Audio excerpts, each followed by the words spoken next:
so that that work gets done. So a couple of weeks ago, I talked about having this operational period, and then we have some project work to get to that next level. It adds a new capability. Then we have this operational period. Then we have some project work. It might deal with a big change that's coming, or maybe you add a new customer. You add a new target customer. And then we go along, and then you have another change where last time you added a new target customer, now you're adding new products for existing customers, the Ansoff matrix. And you keep working through this, and it makes perfect sense because when you started the organization, I guess a part of you may have been thinking, well, yeah, we're just going to get this thing going and we're going to keep adjusting and move it along. But then if you think about it as the vision is here.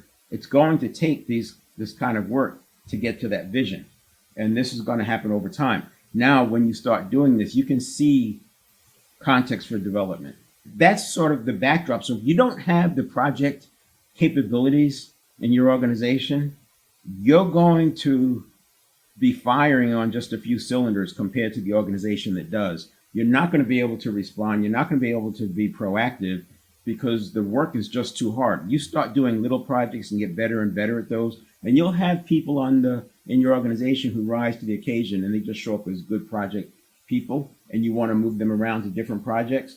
But generally speaking, they're going to be cross-functional. They're going to be operational, and then part of the time will be on projects. We don't have the luxury of having people dedicated to projects, but you do want to identify those people who have a bias towards the improvement as opposed to the status quo. And I was talking about scope. This is an important point here that I like to use. We use the triangle. We have scope, time, and budget. Now, I often will see this triangle, and one of these will be quality, and that's because they don't really have any freedom of action with time. I can't change the time, so it's, quality is there. There's a lot of time locked in. I prefer to use those three there and then put quality in the middle, because quality is a given and it's a non-negotiable. And scope, time, and budget, they may not be eligible or available to change, but at the end of the day, projects have scope creep, they run over time, and they have cost overruns. So these do change. And the logic is that you don't change one without changing the other. And this is why you need a project leader. The project leader is the person who gets to decide if we're going to increase the scope. Because if you're going to increase the scope, you're going to have to either add more budget or add more time. And sometimes you can't do it with just budget because there is a fixed time to do certain things in terms of scope. But that's the project leader's call. You don't want that to be the project manager's call, because if you do, you run the risk of having quality get pushed to the back burner. And then the other thing I'll point out using this idea, we talked about this before. So you have your comfort zone, companies and people, they operate in the comfort zone. And, they're going up and down, they're reacting to things, they're in the comfort zone. And then when we have projects, we're able to break through this barrier, inertia. We break through the barrier, and then above the barrier, and this is the good to great. So if you think about the companies in Jim Collins' work that went from good to great, he compared them to companies that continued going along as it was, and then he had the companies that not only broke out but maintained a trajectory, an upward trajectory of, and he had some standards, minimum standards, but they maintained it for at least 15 years. And then when he did the book Great by Choice, he went back and looked at the companies that made the leap from good to great, and he looked at the ones that continued the trajectory. So some of them fell off after the 2008 financial crisis, and he looked at the ones that continued. And that's why I like to use Good to Great and Great by Choice as two books along with Multipliers by Liz Wiseman, because these books have so much research in them that they become what I call near principles. So now that you're operating above here, and you're still going to be doing this, what we talked about, you have some operational time, and then you have a project. You have some operational time, and you have a project. You have some operational time, and you have a project. Now, this is different from here because in the comfort zone, you're using your internal compass, you're using what you've always done, you're using existing parameters to keep you in between those two lines. When you're up here, you have all kinds of shiny stuff. You got your VUCA, you have your threats, you have your opportunities, shiny things, changes, and in Great by Choice, Jim Collins talks about simple, methodical, and consistent. And so that's where you get into here. So you're using your guiding principles to stay narrowly focused as you go up and down, up and down, up and down. So I wanted to just pull this together with pictures so that as you think about going through the project template, it's not just in a vacuum, but you're looking at it in how it enables you to be like a good to great company that breaks out and then stays on that same trajectory. This is still a project leadership conversation. We're still talking about the stakeholders and the leadership team. We've gone through the process. We've talked about everything. We're still in the leadership conversation. Maybe this is the second or third facilitated meeting on this topic. And then remember I said that here we're going to restate what we're doing. So we're going to put that here. So you restate that. And then there's a thing called Merlin method. You can look it up, MERLIN.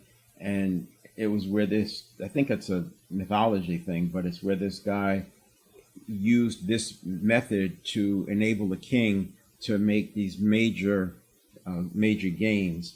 And the short version is you want to start here, start at the end. So you fill this block in first. Now this is counter to what normally happens. Normally people say, okay, what's the first step? What are we going to do?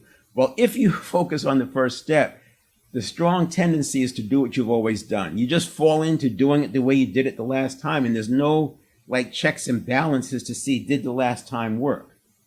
And you don't want to just do it the way you started before because you are likely not going to end up where you want to end up. If you start the way you did it before, you're probably going to end up where you were and where you didn't want to be.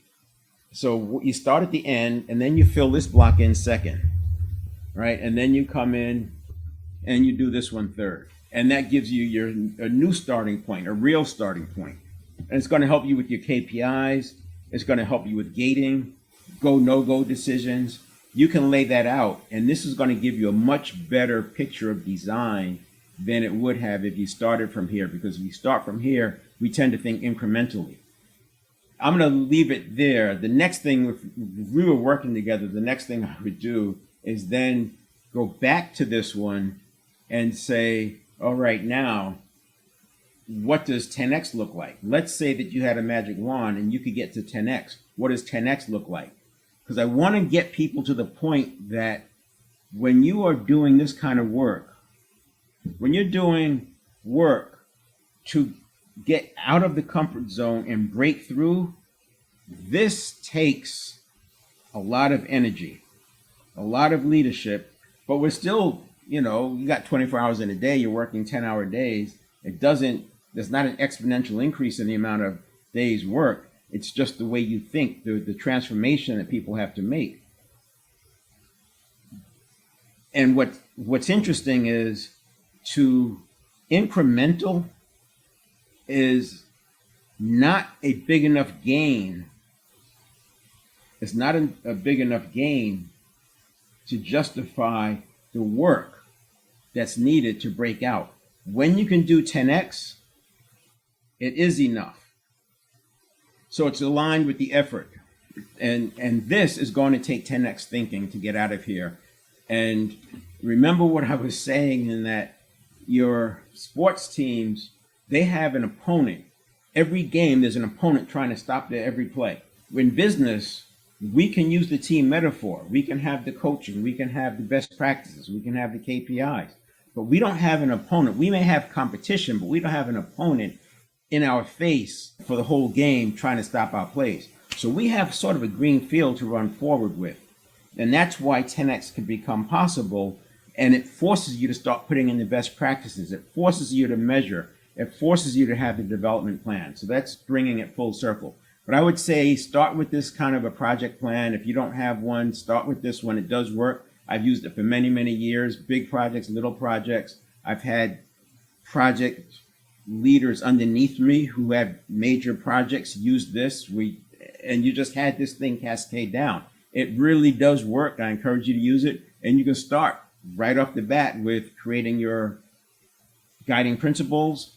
And then I would start building out your project, your leadership development. Start with a 6-month leadership development plan. Every leader should have this, this, and this. And you can do that with your leadership team. So you're all in and on it together and nobody's feeling like you're doing something to them. You're doing something for them. Right. That's it. Use the link if you want to set up some time with me. It's a quick 45-minute fit call. We'll just have a conversation, see what you're working on. We could maybe leave it there. Or if you want to do some work and actually work on one of these project environments and there's a good fit and alignment, we'll take up to 2 hours to do this. And then you'll have a nice project plan that's designed for you. All right. We'll see you next time.